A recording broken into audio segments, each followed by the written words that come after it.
I promise it will only take you 5 minutes to learn the highly tactical, fast-paced Nimble RPG.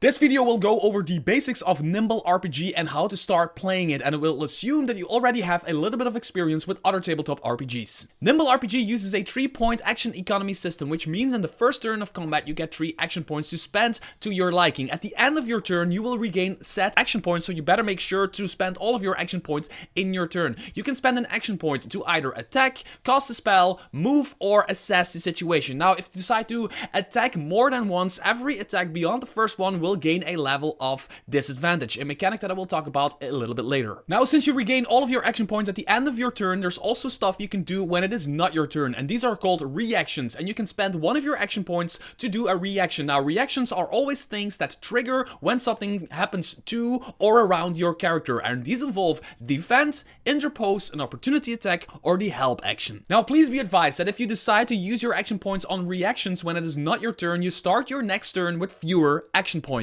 Attacks in Nimble RPG just hit. Well, almost always, because instead of rolling a d20 to see if you can hit the armor class of the creature you're trying to attack, you just immediately roll your damage die. If your damage die lands on a 1, it is an immediate miss. Nothing happens. If it lands on the maximum number, it becomes a critical hit and you get to roll again.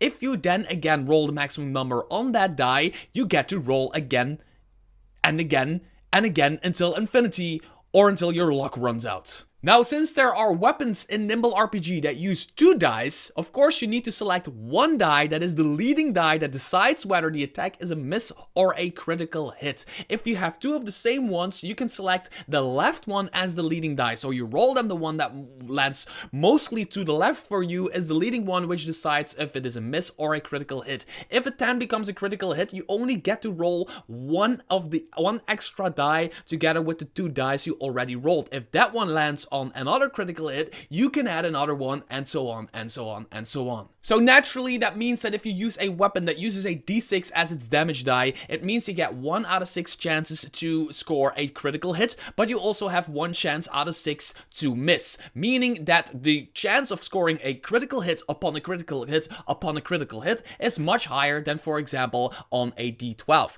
Now, that also means that a d12 almost never fails or almost never misses, but it also means that a d12, for example, gives better damage consistency. So, do you want to use a dagger and have high damage peaks and low damage peaks while walking around and stabbing people, or do you want to swing a greatsword around and have much more damage consistency during the game? Now, Nimble RPG also uses a hit points and wounds system. Hit points are what we know and love about hit points. You have a ton of them, and when you take damage, they go down, and when they reach 0, you don't drop to the floor immediately. In Nimble RPG, you actually gain 1 wound, and also you gain the dying condition. When you have the dying condition, you gain 1 wound whenever you do an attack or cast a spell if you do not make your strength DC 10 saving throw. If you take damage while dying, you take 2 more wounds, and if you take a critical hit while dying, you take 3 wounds. If you, for most classes, have 6 wounds, you're out of the game.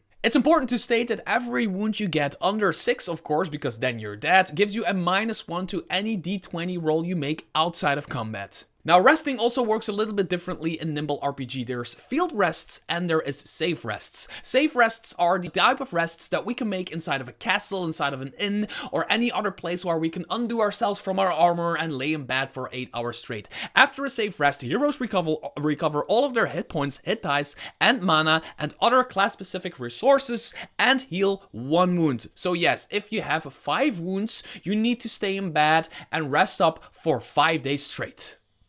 I broke my rib like 3 weeks ago, legit, and I'm still suffering. So I'm not a hero. Field rests are the rests we make inside of forests, inside of dungeons, inside of places we cannot undo ourselves from our armor and lay in bed for 8 hours straight without a worry in sight. There's 2 types of them. There's the catch breath, which is basically a short rest, and then there's the make camp, which is basically a long rest. They both do exactly the same, but in a different way. The catch breath, you can spend any number of hit dice, add your strength score to it, and that is the amount of hit points you regain. With the make camp, you can do exactly the same thing, but you always roll the highest on your hit dice. Advantage and disadvantage work the same as in 5th edition, but also a little bit differently. If you have advantage on something, you add another die of the same type and you take out the lowest. If you have disadvantage, you add another die of the same type and take out the highest. Now, in Nimble RPG, you can stack advantage and disadvantage on top of each other as much as the game allows. And for example, you can have 3 levels of advantage. So normally, if you would roll 2d6 on, let's say,